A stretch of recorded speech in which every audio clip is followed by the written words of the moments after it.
topic of my presentation is personal career planning. سب سے پہلے personal career planning کیا ہوتی ہے؟ آپ نے اپنے کیریئر کو پلان کرنے کے لیے جو پوائنٹس آپ نے مائنڈ میں رکھنے ہیں، پرسنلی آپ نے ڈیسائیڈ کرنا ہے کہ آپ اپنے کیریئر کو امپروو کرنے کے لیے، کیریئر کو اچھا بلڈ کرنے کے لیے کیا پلاننگ کر سکتے ہیں، اس کو ہم کہتے ہیں پرسنل کیریئر پلاننگ. اور ایز اے پروفیشنل یہ ضروری ہوتا ہے کہ ہم جتنا ٹائم اپنے کیریئر کو دیتے ہیں اس سے پہلے ٹائم اپنی پلاننگ کو دیں. تو اگر ہماری پلاننگ پراپر ہوگی تو ہم اپنے کیریئر پہ فوکس کر کے تو زیادہ بیٹرمنٹ لا سکیں گے. تو کچھ امپورٹنٹ سٹیپس ہیں جو پرسنل کیریئر پلاننگ میں ضروری ہوتے ہیں. سب سے پہلے ہے آئیڈینٹیفائی یور کیریئر آبجیکٹیو. سب سے پہلے ہم نے یہ دیکھنا ہوتا ہے کہ ہمارا جو ہمارا کیریئر ہے، ہمارا بیسک گول کیا ہے، آبجیکٹیو کیا ہے، ہم کرنا کیا چاہ رہے ہیں اپنے کیریئر میں. ہم ایک اچھے بزنس مین بننا چاہ رہے ہیں، یا پھر ہم کسی کمپنی کے سی ای او، یا پھر کوئی جاب آپ کرنا چاہ رہے ہیں، کسی کمپنی کو جوائن کرنا چاہ رہے ہیں. تو اگر جب تک ہم یہ ڈیسائیڈ نہیں کریں گے کہ ہمارا گول کیا ہے، آبجیکٹیو کیا ہے، تو آپ اس چیز کو پروسیڈ نہیں کر سکیں گے. جب آپ اپنا گول ڈیسائیڈ کر لیتے ہیں تو اس کے مطابق آپ نے دیکھنا ہوتا ہے کہ آپ کے گول جو ہے تو وہ آپ کے لائف سٹائل میں بھی مینیج ہو سکتا ہے. یعنی کہ آپ کا جو کیریئر ہوتا ہے وہ انڈیپینڈنٹ نہیں ہوتا، وہ آپ کی لائف پہ افیکٹ کرتا ہوتا ہے. تو ہماری کیریئر پلاننگ ہمارے لائف سٹائل کے اکارڈنگ ہونی چاہیے کہ اگر ہم اتنے گھنٹے کام کو دے رہے ہیں تو وہ ہم اپنے لائف سٹائل میں مینیج کر سکیں گے. اور وہ جو آپ کا کام ہے آپ کی مینٹل ہیلتھ پہ اور آپ کی لائف کے اندر کس طرح سے ایڈجسٹ ہو سکے گا. اور پھر اس کے بعد ہم نے دیکھنا ہوتا ہے کہ آپ اسکلز اینڈ انٹرسٹ، کہ آپ جس کام کو پروسیڈ کرنا چاہ رہے ہیں، اگر آپ بزنس مین بننا چاہ رہے ہیں تو آپ کے پاس وہ والی اسکلز بھی ہیں اور آپ اس چیز میں انٹرسٹ بھی رکھتے ہو. جب تک آپ چیز میں انٹرسٹ ڈیولپ نہیں کرو گے تو وہ آپ شارٹ ٹائم کے لیے تو آپ اسے مینیج کر لو گے، لیکن وہ آپ اسے اپنی زندگی کا حصہ نہیں بنا سکو گے.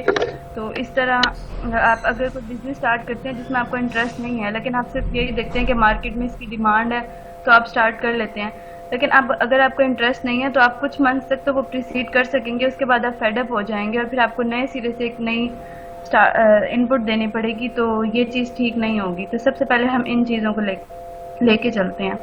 دوسری بات یہ کہ آپ اسیس یور کرنٹ سچویشن، اپنی کرنٹ سچویشن فائنینشلی بھی، آپ فائنینشیل حساب سے بھی کہ آپ کتنی انویسٹمنٹ کر سکتے ہیں، اور آپ کے اسکلس کے، آپ کے انٹرسٹ کے، ساری آپ کی ویک پوائنٹس کے میری جو کرنٹ سچویشن ہے اس کے مطابق میں کس طرح سے یہ بزنس مینیج کر سکوں گا، اتنا انویسٹ کر سکوں گا.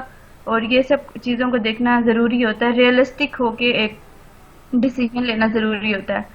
اگر آپ فینٹیسیز میں رہو کہ میں یہ اس طرح سے بہت اچھا بزنس مین بن جاؤں گا اس طرح سے انویسٹمنٹ کر کے، لیکن جب ایٹ دا ٹائم آپ وہ چیز اسٹارٹ کرنے لگو تو آپ کے پاس نہ اتنا انویسٹ کر سک رہے ہو، نہ آپ کے اندر اتنی ایبلٹیز ہیں، اور یہ ساری چیزیں آپ مینیج نہیں کر سکتے، تو آپ اپنا جو کیریئر ہے نا اس کو آپ نہیں کر سکو گے پروسیڈ. اس کے بعد جب آپ اسیس کر لو گے کرنٹ سچویشن کہ آپ کس پوائنٹ پہ کھڑے ہیں، اس کے بعد آپ نے دیکھنا ہوتا ہے کہ ایکسپلور یور اپرچونیٹیز. ہمارے پاس جو چیز ہم کرنا چاہ رہے ہیں اس کے لیے ہمارے پاس کیا کیا اپرچونیٹیز ہیں پڑی، کہ کیا کیا ہمارے پاس اپرچونیٹیز ایک بار ملتی ہوتی ہیں، بار بار نہیں ملتی. تو اب کرنٹلی آپ یہ چیز دیکھ رہے ہو کہ اگر آپ کو کوئی گورنمنٹ کا ادارہ ہے وہ آپ کو پرووائڈ کرتا ہے، مطلب آپ کو کوئی ادارہ آپ کو لون دے سکتا ہے، یا پھر کوئی آپ پہ انویسٹ کر رہا ہے، تو یہ ساری اپرچونیٹیز آپ دیکھ رہے ہو. اور آپ کے پاس آیا آپ کے پاس اتنے امپلائیز ہیں کہ وہ آپ، کیونکہ بزنس اکیلا تو نہیں انسان چلا سکتا نا، تو اس میں کافی مارکیٹنگ کے لیے اور ڈسٹریبیوشن کے لیے، ان سب چیزوں کے لیے تو آپ کے پاس کون کون سی اپرچونیٹیز ہیں، تو اس کو آپ نے نا لینا مائنڈ میں رکھنا ہوتا ہے. اور اس کے اکارڈنگلی آپ نے گائیڈ لائنز بھی لینی ہوتی ہیں اپنے ٹیچرز سے یا پھر جو پروفیشنٹ ہیں بزنس میں. تو جو بھی آپ کے سینئرز ہیں ان سے آپ ایک گائیڈ لائنز لیں گے اور ہیلپ لیں گے کہ انہوں نے کس طرح سے اس چیز کو مینیج کیا تھا. اس کے بعد یہ سب چیزیں کر کے اس کے بعد ٹیک ایکشن. جب تک آپ ایک پلاننگ کر کے اس کو پراپر پریکٹیکلی امپلیمنٹ نہیں کرو گے تب تک آپ کو یہ چیز نہیں پتہ لگے گی کہ اس چیز کا کیا، یہ ان پٹ دے کے ہمیں کیا ریزلٹ مل سکتا ہے. تو ہمیں یہ ضروری ہے کہ ہم اس چیز کو امپلیمنٹ کر کے، ریسرچ ورک کر کے، اپرچونیٹیز کو اویل کر کے اس پلان کو ایکشن میں لے آئیں.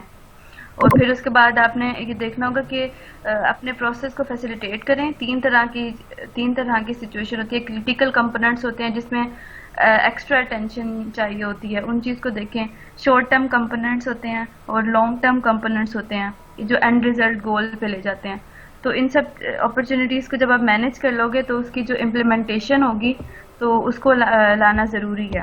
پریکٹیکل ورک کے بغیر آپ نہیں کر سکو گے نا کیریئر بلڈ.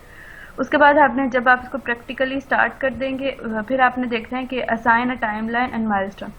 مطلب آپ نے ایک پراپر مینجمنٹ ہونی چاہیے. یہ نہیں کہ کب بزنس اسٹارٹ کیا آپ کو 2 سال 3 سال ان پٹ لگے تو آپ کے پاس اتنی آؤٹ پٹ نہیں آ رہی، آپ اس چیز کو نہیں کر پا رہے، یا پھر آپ کوئی ایسا پروجیکٹ سٹارٹ کرتے ہیں تو آپ اس کی کوئی ڈیڈ لائن نہیں رکھتے کہ مطلب آپ اپنے آپ کو مائنڈ کو ایکٹیو نہیں کر پا رہے. جب تک آپ ٹائم شیڈولنگ کے ساتھ اپنے آپ کو نہیں لے کے چلیں گے، اپنا ایک گول سیٹ نہیں کریں گے ود ان یہ ٹائم ہے ہمارے پاس اور اس ٹائم میں ہم نے یہ چیزیں دیکھنی ہیں، تو جب تک ہم ٹائم فریم سیٹ اپ نہیں کریں گے تو وہ ہم ایک پراپر پلاننگ کو امپلیمنٹ نہیں کر سکیں گے.